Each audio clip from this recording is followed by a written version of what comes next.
Tout a commencé en 2023.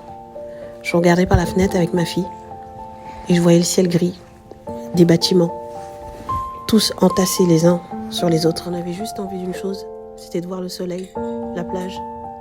Alors j'ai décidé de prendre un billet et on est parti. J'ai choisi l'île de Minorque, c'est en Espagne, c'est pas loin et c'est pas trop cher.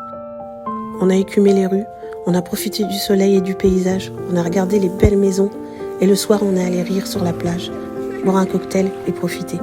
Sauf qu'il a fallu rentrer. La grisaille et tout ce qui s'ensuit.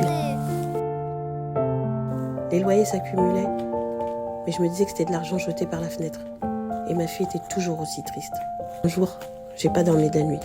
Et je me suis dit, faut que je trouve une solution pour sortir de ça.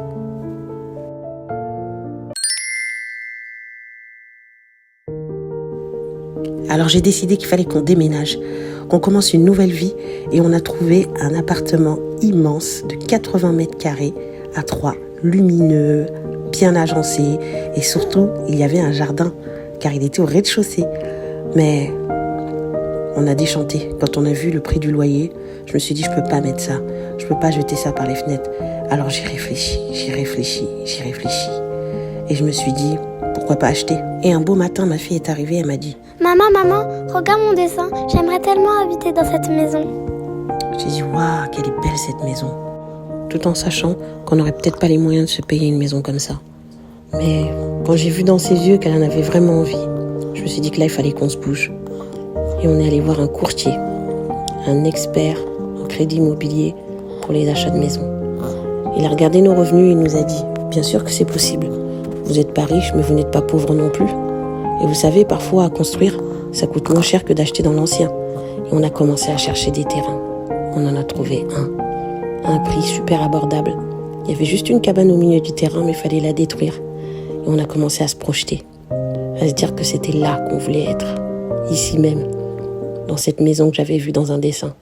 On a vu un constructeur, on a commencé à faire les plans.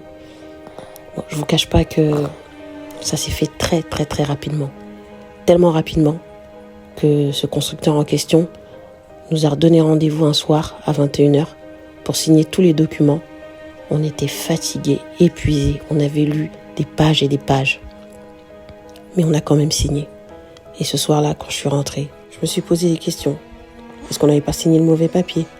Est-ce qu'on s'était pas trompé de constructeur ? Est-ce qu'on s'était assez renseigné ?